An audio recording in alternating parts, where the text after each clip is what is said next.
Welcome to the Daddyhood Rocks podcast with John Wolford and Brandon Miller. We are here to encourage you, empower you, and strengthen you so you can engage, level up, and have fun being a dad. We are going to have guests, deep conversations, hilarious stories, and insights that will give you the strength you need so you can be the dad you gotta be. And now, here are your hosts, John Wolford and Brandon Miller. Welcome to another episode of the Daddyhood Rocks podcast. We are so excited to have you here with us. We are here to encourage dads to engage, to level up, and have fun being dads. I'm Brandon Miller, and you are? I'm not the understudy anymore. I am John Wolford. That's fantastic. Wolfie, Podfather, whatever you want to call us. But we are not experts in the field, but we are dads in the field. And we love being dads. We love having dads on our show just to inspire you and to encourage you. And we have a great guest ahead today, a guy named Ryan Lechelle. He has a great, deep story that will inspire you and encourage you. And also we have a few other things. But before we do that, I wanted to give a couple shout outs to a couple friends of mine who have been instrumental in the development of this podcast. First, my friend Dennis Day Jr., who has What Do You Say with DDJ, a pro wrestling interview type podcast. And just thank you for your encouragement as we got this thing off the ground, for help with technical support and just ideas.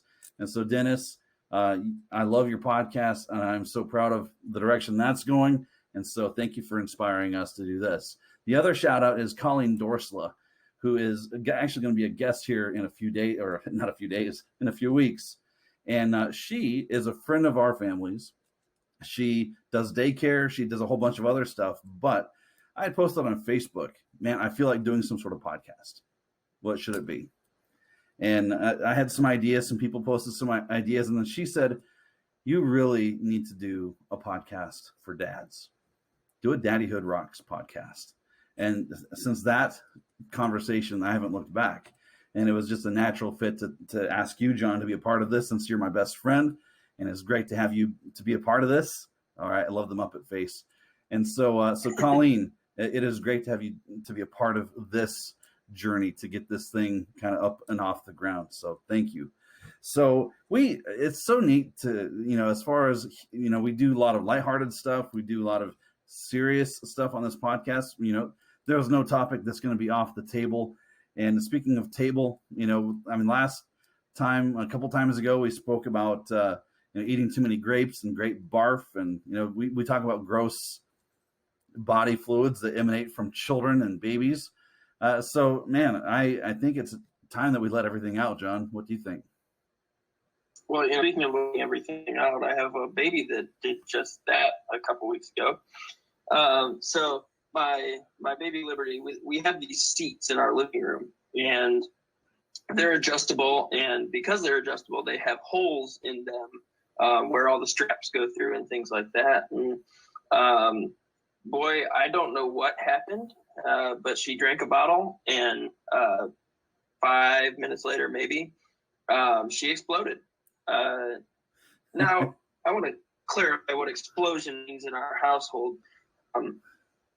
She was swimming in her own vomit.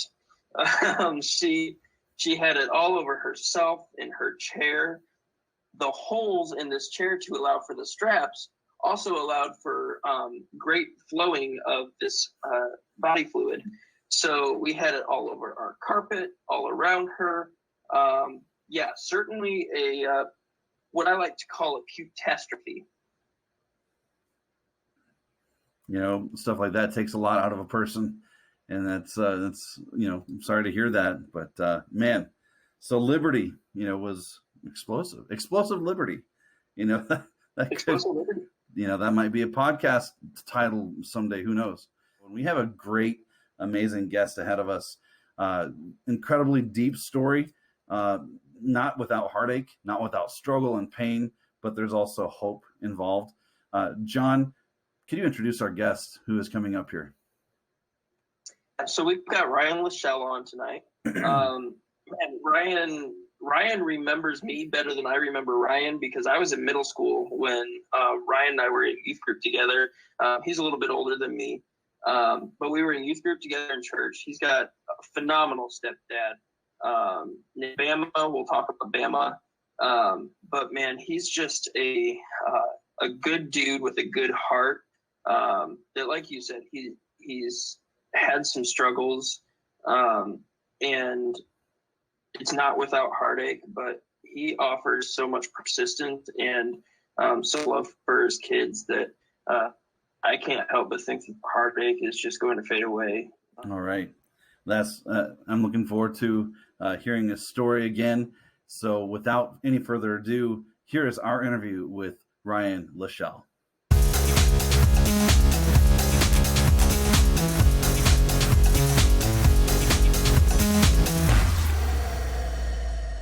All right. Welcome to the Daddyhood Rocks podcast. We are here with Ryan Lachelle, and we are so thankful that you are here with us.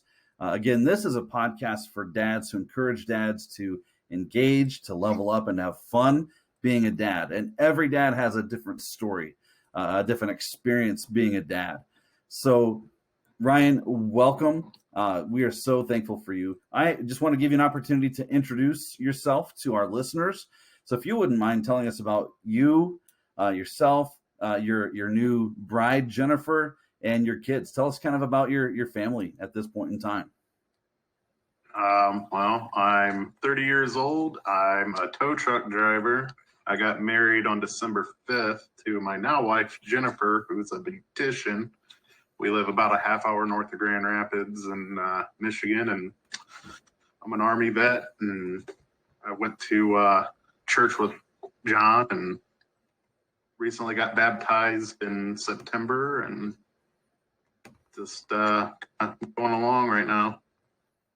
Oh, I got 2 girls and a boy, 11, 10, and 8, almost 9. All right, that's a pretty broad spectrum. So I'm glad to see that you're surviving, man. Very cool. Yeah, so Ryan, we love to get going and jump in. And so I'm just going to hit you with the question right off the bat. You know, you've got kind of an interesting, and I've been here too, things are kind of interesting for you. You've got a new marriage, you're a divorced dad, you know, what are the challenges that you kind of associate with both of those, and how do you work through those challenges? Some of the challenges, I think, are, because I come from a divorced family too. My mom and real dad divorced when I was 11. My kids not quite. They weren't quite as old as I was. My parents divorced when me and their mom divorced. So trying to not put your anger or emotions towards them, or try not to let them see if you're hurting or not. The other challenge is, because I'm remarried, like I said, finding somebody that loves your kids as much as you and you do, and their mom does, and stuff like that. That's more challenging than people think. And I got lucky enough to find somebody that adores my kids and treats them like they were her own, and that's a gift in itself. You've kind of got a contentious relationship. And so how does that play into your ability to parent, and how do you make sure that the kids don't feel that tension? So me and Jennifer, we just kind of, when we have them, parent the way we parent, and we don't really do things against how their mom does things at their house that we know of. But they know the rules here, and we tell them they might not necessarily have the same rules at their mom's house, and they need to mind their mom and their stepdad, but when they're here, they need to mind their dad and their stepmom. And we don't have too many issues with it, but I think the one thing that we do get more of is a little bit of emotional backlash from sometimes from my younger daughter and my son, and that's our biggest battle between the houses. And now that you live a bit of a ways from your kids, how do you bridge that gap, dealing with that distance? it's hard. I have issues with my ex-wife and following court orders, but you know, when we get them, we make sure we spend time with them as a whole. And I like to go out of my way to try to spend a little bit of time with each of them.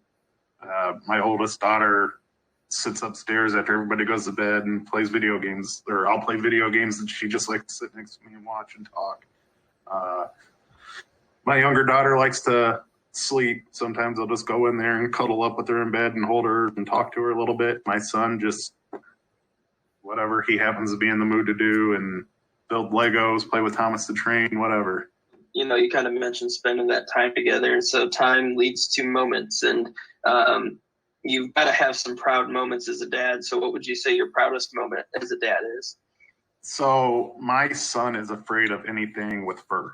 4 legs and fur. If it doesn't stand upright and it's not a biped, he's afraid of it. So my wife and a friend of hers from work, we all got together and took our kids to what's called Lewis's Farm, and it's a petting zoo and amusement park kind of deal out in the middle of a cornfield, Michigan. It's great.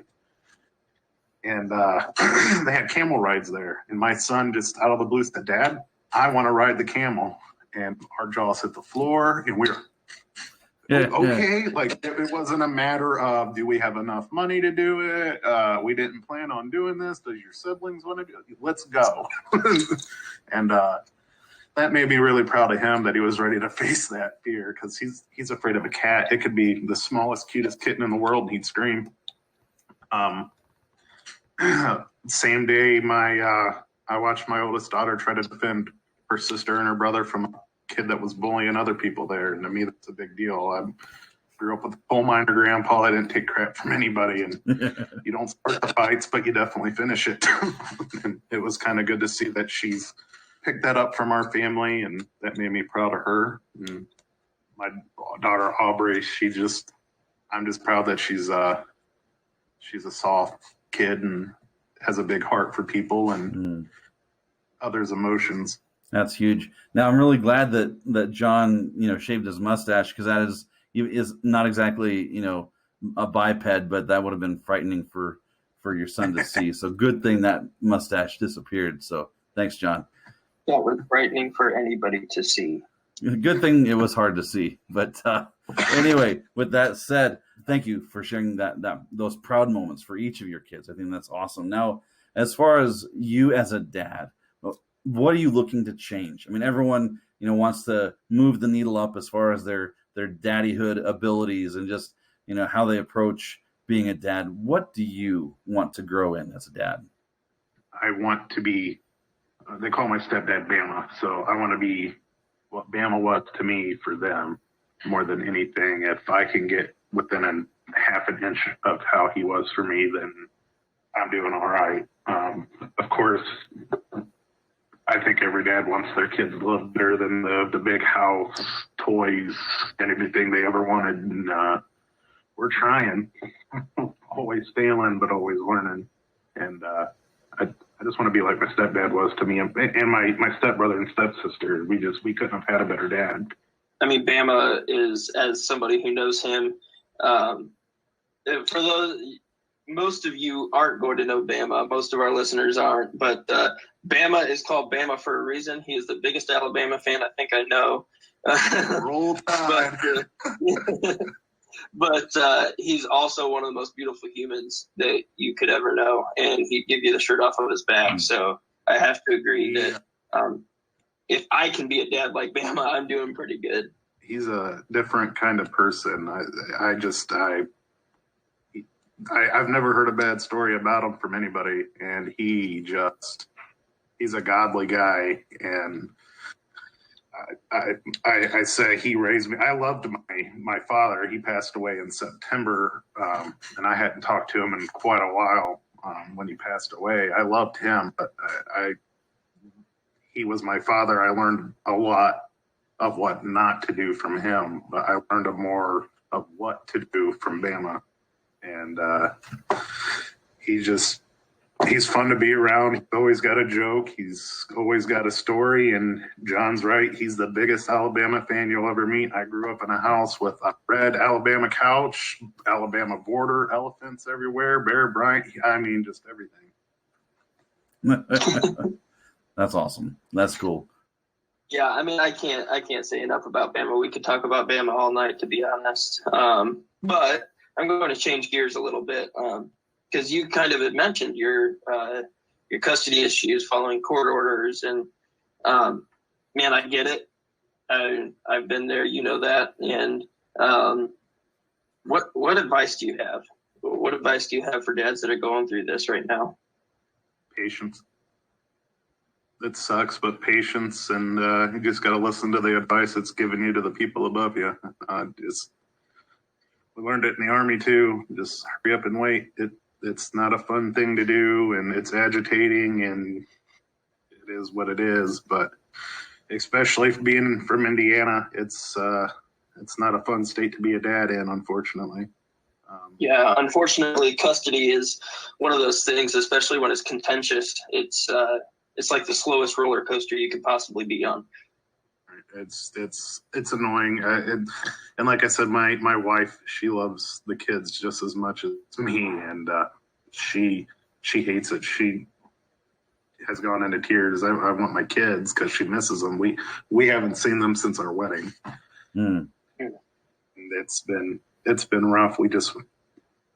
I miss my like I said, my daughter Aubrey. She's the biggest heart. She's the first to give hugs and everything else. Like I need an Aubrey hug, and it's just I can't get one right now.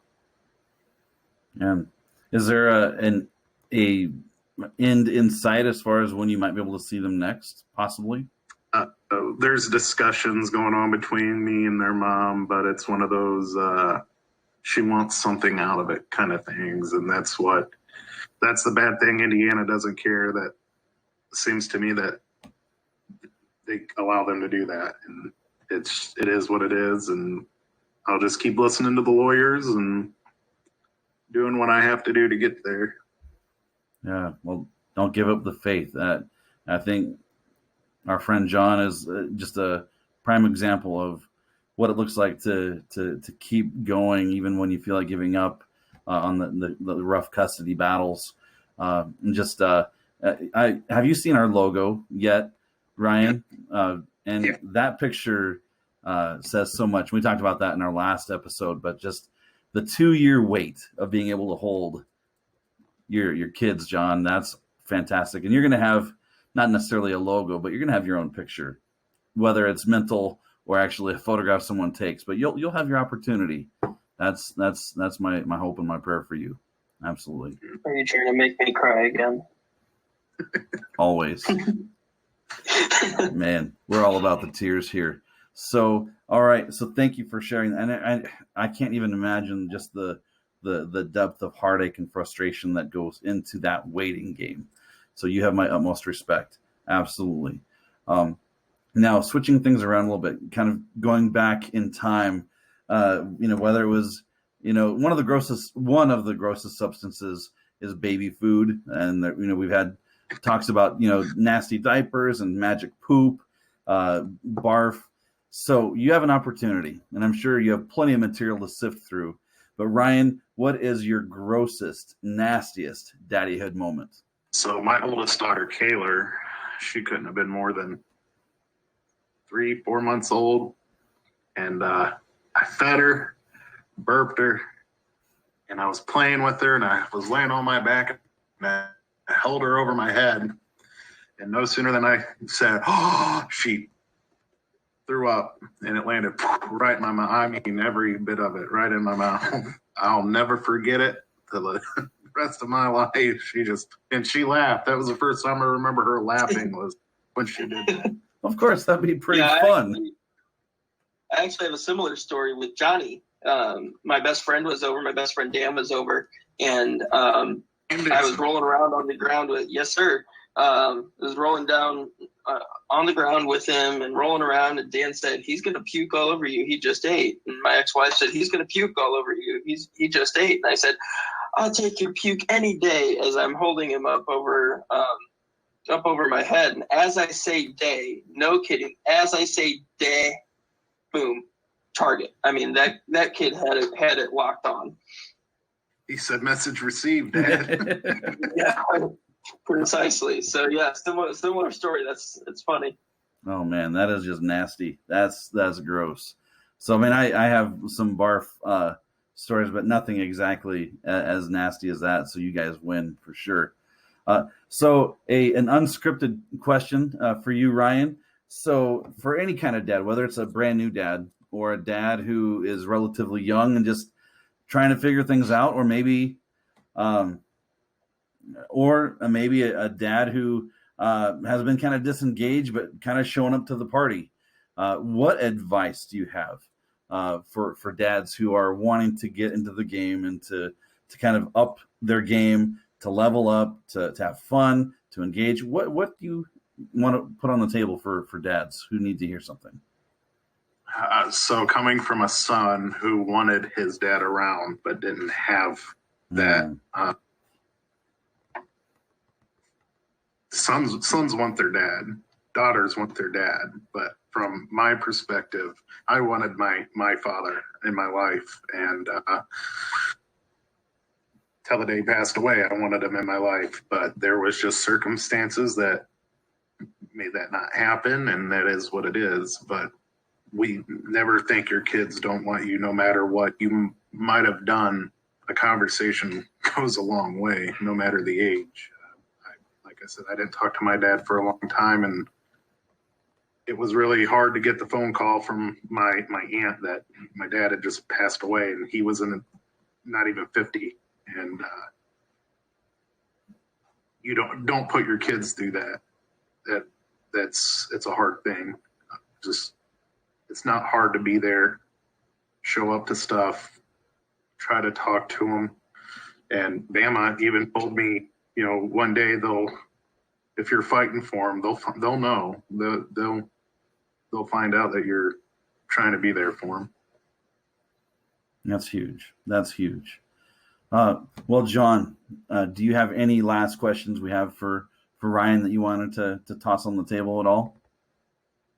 Yeah, I don't have any other questions, but I just want to make a comment. They'll know. That's a perfect quote, yes. Especially for dads right now that are listening to us, that things are rough for them. They don't know when the next time they'll see their kids. Or my kids are getting to that point. My 7-year-old is just about at that point. And they'll know. You're right. And so the biggest thing as a dad is to just keep fighting and never give up. And Ryan, I know you're not going to, because you're military, so we're taught to never give up, and I know you won't. I notice it more with my oldest daughter. Like I said, she's 11, and I think she knows, like, we want them, and we love them, and we want them here, but she's more aware of the circumstance. She's older. I mean, like I said, she understands more, and she doesn't ask questions too much. She just kind of, when she gets here, this is my time with you.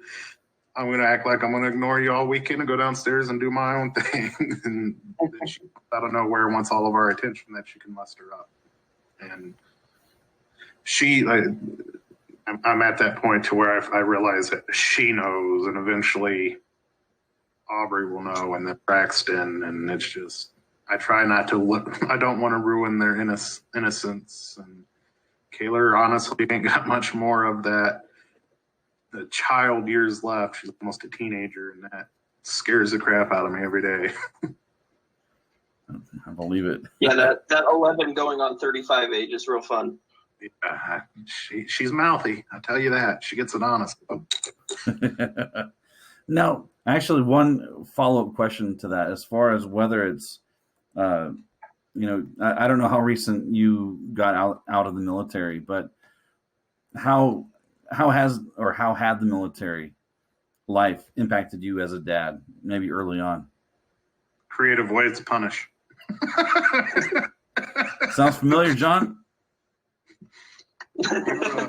You'd be surprised what a wall sit could do at a 90-degree angle. Absolutely. Yeah, and we've talked about that before on our episodes. My kids do push-ups. There was one time where my son said, I don't want to go to bed. And I said, okay, you can stay in the push-up position until you're tired enough to go to bed. And within 30 seconds, he was in bed. So I got one a little bit more creative. It's actually on my Facebook. But my kid, when we moved into the house we're in right now, my kids like to slam the doors.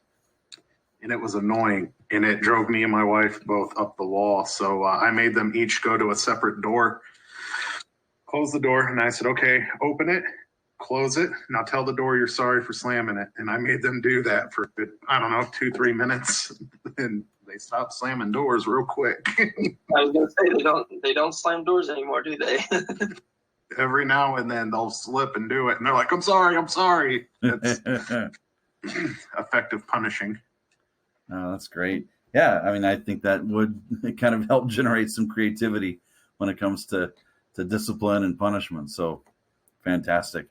Well, good. Well, unless there's not anything else, I want to give you the last word, Ryan. Do you have anything else that you want to offer to our listeners to encourage them, to kind of give them a boost? Don't give up. That's huge. That's all it is. And be patient. And how about don't take your past issues into your child's life? Yeah, absolutely. Oh, fantastic. Well, Ryan, we appreciate you, and we're so glad that you're able to join us on the Daddyhood Rocks podcast. And so the way it's going to go is season 1 goes up until Father's Day, and then we're going to take a short break through summer, and then resume with season 2 coming up towards the end of August. And we would definitely, if you'd be willing, would love to have you on again during season 2. Lord willing, you'd be able to have kind of a resolution to being, able to have your kids with you, and hopefully there's some joy on that end of your pain. And would love to just keep in touch with you between now and then. Absolutely. Anytime.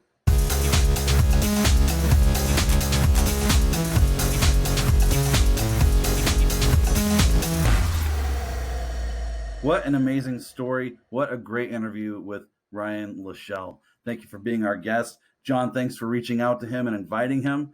I'm looking forward to getting people's reactions to his story, and also possibly having him again in season 2 once we jump back into the fall. So, John, I want to offer an award, not a reward, but an award.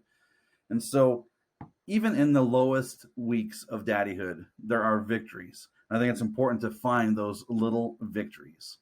Little victories, big victories, they all need to be celebrated, because victory breeds victory. And I think that builds our confidence as dads. So the Brandon Miller's Holy Mackerel Moment Award goes to John Wolfie Wolford for being in it, not just a step dad, not just an extra dad, but you have jumped into this role of embracing your stepdaughter, your stepchildren, both stepdaughters, and as if they were your own. Man, tell us a story. Tell us a victory that has earned you the Holy Mackerel Moment Award. Yeah, so Ella, my youngest stepdaughter, she is the cutest redhead in the nation, I swear. There is no competition.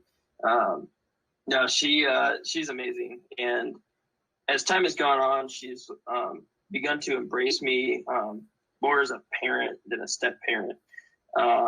And the other day I was picking her up from her preschool, and her teacher, who is phenomenal, always calls me Daddy. Says, Daddy's here. And normally she'll come out, okay, I'm ready. Well, the other day I was about 5 feet away from the door, and he walks in, he goes, oh, Daddy's here. And all of a sudden I hear from the other side of the room, Cha! And you can hear it approaching very quickly. Cha! And all of a sudden I've got this redhead sprinting at me and running into me like a linebacker. So it's cool to see the progression the progression of her, I guess, mindset and openness to me as a parent. Fantastic. That's why you have earned the Brandon Miller's Holy Mackerel Moment Award. And I'm sure this won't be the only week you receive this award, my friend, but good job. Way to be just an engaged, leveled up, fun dad. So nicely done. All right. So with that said, actually, you wanted to give a shout out of some sort, right? Yeah. I think everybody kind of deserves a Holy Mackerel award themselves. We gave shout out at the beginning of this episode to a couple people, but I just want to give a shout out to our listeners, the people who love us and support us, our wives for giving us up for this hour or so that we record. My parents they were so excited to listen to the episode tonight. And so I want to thank them, and just, all these people have come around us and supported us and loved on us and shared our posts and listened to us. And man, it's grown so much in so little time. So thank you to all of you. It means a ton. I've actually got a buddy right now. He just texted me. He's like, I'm listening to the podcast. I love it. So it just means a lot to have all these supporters that have kind of come around us to encourage us, on us. Yeah, I love it. And what an adventure so far that we've been on. And again, this is just in its infancy stages. And, we have great dreams and hopes for this podcast, and not just a podcast, but to build something that can really encourage and strengthen dads, because we feel like it's a segment of our society that is often overlooked. And dads aren't given that chance to really dig in and to get those skills and the motivation they need to really change the life of their own children. So what an adventure we're on. Speaking of adventure, go to theadventurechallenge.com. And man, what a fun concept. So if you have ever purchased a lottery ticket or scratched anything off, you know the feeling of, wow, there is something under here that I now am revealing. This Adventure Challenge book, there are several different types. There's some for solo, just for individuals, some for friends, some for families, just a whole wide array of different types of Adventure Challenge scratch-off books. But what you do is you scratch off the challenge, and it'll give you some parameters before you scratch off to know what minor costs there might be, what supplies you would need. And after you scratch it off, you do the challenge, and you take a picture of it at the end. If you're able to print that, and there's a place in the book to post that, and you kind of do a quick little journal entry so you can remember that as a family or as a couple or friends or just yourself. And man, I think when you can do something out of the ordinary that is fun, that is maybe a little bit stretching or maybe a little bit silly, it really creates some memories that you can sink your teeth into. And so if you go to theadventurechallenge.com, and if you make any kind of purchase, use the promo code DADDYHOOD, all caps, and they'll give you 10% off. And totally worthwhile, even if you didn't get the 10% off. But who doesn't want a little discount there? So DADDYHOOD is our discount code. Use that. Jump into theadventurechallenge.com. All right. Well, very cool. Well, guys, thank you for joining us on this episode of the Daddyhood Rocks podcast. And we're here for you. We're here to give you the boost that you need so you can be the dad you got to be.